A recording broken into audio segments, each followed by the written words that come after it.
Hello दोस्तों, स्वागत है आप सभी लोगों का आपके अपने YouTube चैनल साईं श्रद्धा क्लासेस में। आज आपकी क्लास में हम लोग SYGC commerce accounts chapter number 3 reconstitution of partnership, admission of partnership हम लोग सीखने वाले हैं।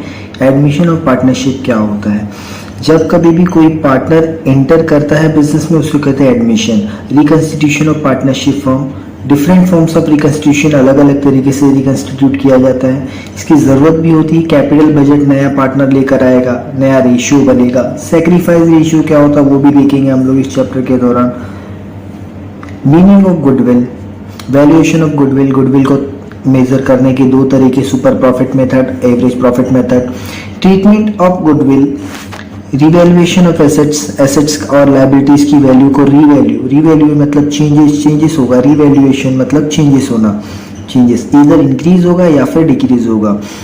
Adjustment of actual accumulated profit and losses, जो एडजस्टमेंट ऑफ कैपिटल।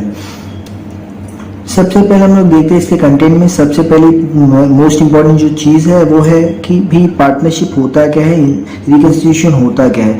जब कभी भी हम किसी बिजनेस को वापस से फ्रेम करते हैं, primarily involves change in the form of partnership.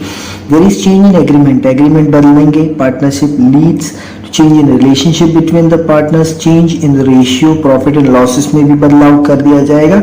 Changes in partners to make the following forms, मतलब अभी दो अलग पार्टनर हैं, अब एक तीसरे पार्टनर को हमने एंट्री करने की इजाजत दी, तो ये जो सारा का सारा जो मामला है सब बदल जाएगा। प्रॉफिट और लॉस को लेकर जो उनकी हिस्सेदारी थी, वो रेशियो वो भी बदल जाएगा। उसके हिसाब से सारी चीजें बदल जाएंगी। Changes in profit sharing of existing partner जो फॉर्म होती है वो डिसाइड करती है कि एग्जिस्टिंग जो प्रॉफिट शेयरिंग रेशियो है वो purchase from another partners old partnership agreement के हिसाब से टर्मिनेट कर दिया जाता है। अब नया आया तो पुराना टर्मिनेट करेंगे और एक नए तरीके का रेशियो बनेगा, एक नया रेशियो बनता है। एडमिशन ऑफ पार्टनर, जब कभी भी न्यू पार्टनर एडमिट होता है बिजनेस में और अपना कैपिटल लेकर आता है, ओल्ड पार्टनर को सैक्रिफाइस करना होता है, उसका खुद का ratio new partner and partnership का एक नया एग्रीमेंट बन जाता है। रिटायरमेंट, जब कभी भी जो एग्जिस्टिंग पार्टनर है वो जाने सोचते हैं कि भाई मुझे मेरा प्रॉफिट का हिस्सा दे दो और मैं इस डेट को रिटायर होना चाहता हूँ, मैं जाना चाहता हूँ, तो उसको उसका हिस्सा दे दिया जाता है रिजर्व में से निकाल कर to him. And old partners वो अपने अलग तरीके से एक नया प्रॉफिट शेयरिंग रेशियो बनाते हैं और एक नए बिजनेस में आते हैं। सेम बिजनेस को एक नए रेशियो के तौर पर लेकर जाते हैं। डेथ हो गई, अगर कोई पार्टनर मर जाता है तो partner during the business due to death और लीगल हेयर को दे दिया जाता है। उसका जो नॉमिनी रहेगा उसको दे दिया जाएगा, भाई जिसके नाम पर मैंने प्रॉफिट और लॉस उसको ट्रांसफर कर दिया जाएगा, जो उसका हकदार होगा। Profit continuing the partner will change in old partnership agreement. But वैसे जब पार्टनर जो एग्जिस्टिंग था वो उसकी डेथ होगी तो नया पार्टनर आएगा तो नया एक अलग तरीके का रेशियो बनेगा, एक अलग तरीके का दोनों में रेशियो फ्रेम होगा कि भैया नए पार्टनर आए तो उनकी जो रेशियो है उसके हिसाब से। पार्टनरशिप एग्रीमेंट सेक्शन 31 के हिसाब से, पार्टनरशिप एक्ट 1932, इसमें बोला कि भाई किसी भी पार्टनर को अगर आप लेना चाहते हो तो जब तक एग्जिस्टिंग पार्टनर का कंसेंट ना हो, एग्जिस्टिंग पार्टनर जब तक एग्री ना हो, तब तक आप न्यू पार्टनर को गुडविल और कैपिटल वो लेकर आता है और उसके हिसाब से उसको हक मिलता है कि वो फ्यूचर में जो भी प्रॉफिट होगा बिजनेस का उसके साथ वो सभी पार्टनर के साथ एंजॉय करेगा। ये एडमिशन ऑफ पार्टनर का एक अपनी एक कला होती है कि भैया वो क्यों करेगा, क्यों आना चाहेगा, क्योंकि वो चाहता है कि फ्यूचर में उसको प्रॉफिट हो। और मैं अगर चाहता हूँ किसी और को पार्टनर बनाना तो मैं ये सोचूंगा ना भाई मुझे उससे कुछ ना कुछ कैपिटल मिलना चाहिए या गुडविल आना चाहिए, कुछ ना कुछ पैसा दे तब हमारे बिजनेस में आ। नहीं, जरूरत क्यों होती है? जरूरत जनरली जो न्यू पार्टनर होता है वो एडमिट होता है इन फॉर्म ऑफ एक्सपांड, उसको अपना बिजनेस बड़ा करना है, एज वेल एज स्किल, अपनी स्किल को यूज करके इंप्रूव करेगा ओवरऑल परफॉर्मेंस को पार्टनरशिप फॉर्म। अब नए तरीके से पार्टनरशिप जो होती है उसमें वो कैपिटल लाता है। कैपिटल मतलब एक तरह का पैसा, बिजनेस को शुरू करने के लिए बिजनेस के पर्पज से जो भी पैसा खर्च किया जाता है उसको कैपिटल बोलते हैं। अब कभी भी अगर पार्टनर लाएगा तो उसकी दो तरीके की जर्नल एंट्री भी ध्यान में लिख लो। अगर जब पार्टनर ब्रिंग्स कैश लेकर आता है तो cash bank account debit to new partners capital account credit. अब जब कभी भी पार्टनर किसी भी तरह की एसेट को लेकर आता है तो asset account debit to new partners capital account credit. अब यहाँ पर हम लोगों को इस शेयरिंग रेशियो में हम लोगों को एक 3 फॉर्मूले हैं जो फॉर्मूले हमको ध्यान में रखना है। ये फॉर्मूला आपको इन सबसे पहले यहाँ पर देख लो। पहला formula, new ratio is equals to old ratio into balance of 1 और 1 minus share of new partner, share of new partner is equals to balance of 1। New ratio कैसे कैलकुलेट होगा? न्यू रेशियो मतलब old ratio into balance of 1। ये कैसे calculate होगा? हम लोग जब इसकी न्यूमेरिकल्स करेंगे तो आपको एग्जैक्टली समझ में आएंगे। New ratio is equals to old ratio minus sacrifice ratio. This is the second formula, old minus sacrifice ratio. But how sacrifice ratio is being calculated? Sacrifice ratio is equals to old ratio minus new ratio. ये 3 फॉर्मूले आपको याद होने चाहिए। आपको ये तीनों फॉर्मूले अगर अच्छे से पता है तो you are able to calculate ratio. Admission होगा तो उसके रेशियो को अपन कैलकुलेट कर पाएंगे। तो ये तीनों का तीनों रेशियो की फॉर्मूला आगे कैलकुलेशन में कैसे सॉल्व होगा देखेंगे हम लोग। इन ये देखिए, जब इस इलस्ट्रेशन को समझते हैं हम लोग, इस इलस्ट्रेशन में दिया हुआ है कि मोहन एंड गणपत, मोहन है और गणपत है, वो लोग शेयर कर रहे प्रॉफिट एंड लॉसेस 2:3 के रेशियो में। दे एडमिटेड चंद्रकांत को लेकर है 1/4 रेशियो। फ्यूचर पे इनको 1/4 दिया जाएगा, चंद्रकांत को ले लेते। तो मोहन, गणपत और चंद्रकांत ये तीनों एक पार्टनरशिप में आ गए। तो इनका क्या रेशियो बनेगा, इनका क्या रेशियो बनेगा और किस तरीके से बनेगा, लेट्स देखते हैं कैसे बन रहा है। Formula 1 minus share of new partner, share of new partner that is 1 minus 1/4। अब अगर आप क्रॉस मल्टीप्लाई करेंगे तो 4 1 जा 4 minus 1/4 which is nothing but 3/4। So ये रेशियो कैलकुलेट हो गया which is 3/4 which is the remaining profit. अब new ratio is equals to old ratio into balance of 1, old ratio into balance of 1। Old ratio Mohan and Ganpat, Mohan and Ganpat वो already they people were in the ratio of 2:3 that is 2 + 3 is equals to 5। सो इनका ratio हो गया 2/5 and 3/5 respectively. So 2/5 multiplied with 3/4 that is 2 3s are 6, 5 4s are 20, 6/20. Again Ganpat का ratio 3/5 into 3/4, 3 3s are 9, 5 4s are 20. This is the ratio. Then Chandrakant का ratio 1/4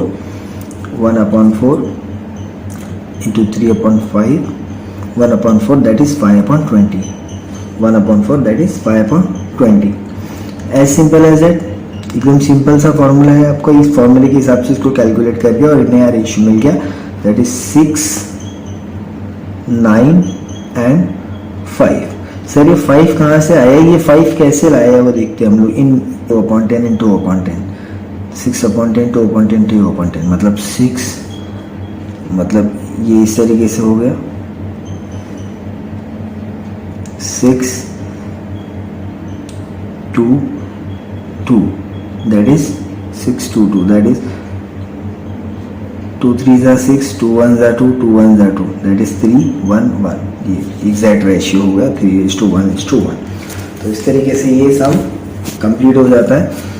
now sacrifice ratio को कैसे calculate करते हैं ये इन डिटेल में ये सम दिया हुआ है, इसको आप कैलकुलेट कर सकते हैं। अब हम लोग देखते हैं मीनिंग ऑफ गुडविल। गुडविल होती क्या है, गुडविल का मतलब क्या होता है। गुडविल सबसे पहले देखिए, गुडविल क्या होता है कि बेनिफिट ऑफ नेम, रेपुटेशन या इमेज ऑफ किसी बिजनेस का, अल्टीमेटली जो कि हेल्प करता है बिजनेस को प्रॉफिट अर्न करने के लिए। बिकॉज ऑफ ऑनेस्टी, बिजनेस का अपना एथिक्स होगा, जो भी उसने काम किया होगा पास्ट ईयर्स में। गुडविल कैलकुलेट करता है on the basis of the all the performance. अब इसमें 2 तरीके हैं गुडविल को कैलकुलेट करने के लिए। सबसे पहला है average profit method.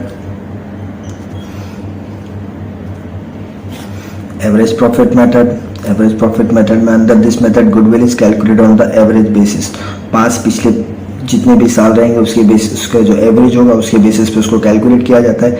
Maintain average profit for the next year and also goodwill is calculate on the basis of certain number of years, जितना नंबर दिया रहा है उससे नंबर ऑफ ईयर्स के हिसाब से एवरेज प्रॉफिट के हिसाब से गुडविल कैलकुलेट किया जाता है।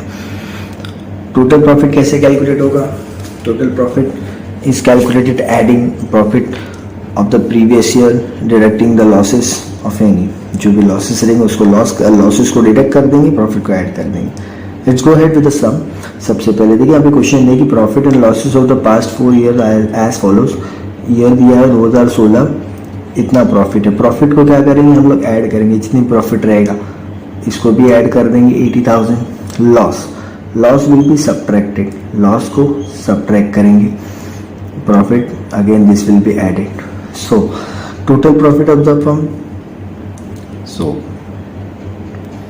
okay, now the total profit will be calculated like 1,20,000 plus 80,000 minus 20,000 60,000, 1,20,000 plus 80 that is 2 lakh, 2 lakh में से 20,000 माइनस किया तो 1,80,000 plus 60 that is 2,40,000, 2,40,000। so how to calculate the average profit? Now while calculation of average profit, this is the formula. Average profit is equals to total profit upon number of years, that is 2,40,000, 4 ones are 4, 4 6 are 24. So this way the average profit come 60,000. Now it was asked in the question कि हमको goodwill भी calculate करना है। तो goodwill को calculate करने के लिए this is the formula, goodwill is equals to average profit into number of years of purchase, numbers of years of purchase which is already given in the question, that is 2 years of purchase। तो ये 60,000 multiplied by 2, it is 60,000 multiplied by 2, 1,20,000। Now this is the first method of goodwill, how to calculate the goodwill। Now the second method comes into the super profit method। इसमें कैसे calculate करते हैं वो देखिए। Super profit method में goodwill by using super profit method में सबसे पहले कैपिटल एम्प्लॉयड, फिर normal rate of return NRR ऐसे कैलकुलेट करेंगे। Let's go ahead with the question. Find, ऐसे क्वेश्चन दिया रहेगा आपको, क्वेश्चन दिया रहेगा यहाँ पे बोलते हैं कि भैया गुडविल कैलकुलेट करो सुपर प्रॉफिट मेथड की मदद से, ठीक है।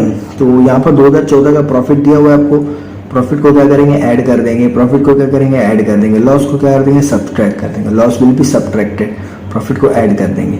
Capital employed which is already given in the question दिया हुआ है, normal rate of return NRR 12% दिया हुआ है। गुडविल आपको 2 साल के हिसाब से परचेज को सुपर प्रॉफिट के हिसाब से कैलकुलेट करना है। 2 years of purchase of super profit, super profit method नाम आ गया है सुपर प्रॉफिट मेथड से सॉल्व होगा। चलो तो इसको सॉल्व करने के लिए सबसे पहले average profit is equal to total profit upon numbers of years of purchase, जितना भी पॉजिटिव वैल्यूज थी सारी की सारी मैंने ऐड कर दी और जो नेगेटिव लॉस था उसको सब्ट्रैक्ट कर दिया। After addition divide by 5, 3,30, 5 6 are 30, 5 6 are 30, 66,000। Now the calculation normal profit formula, normal profit को कैलकुलेट करने का फॉर्मूला है normal profit is equals to capital employed into NRR divide by numbers of years, capital employed into NRR divided by number of years। capital employed was 3,50,000 divided by 100 into 12, 0 calculate कर दिया तो 3,50,000 into 12 divided by 100, 0 cancel, 0 cancel, तो 3,500 into 12 multiply किया, so we got 42,000। now the calculation of super profit is equals to average profit minus normal profit।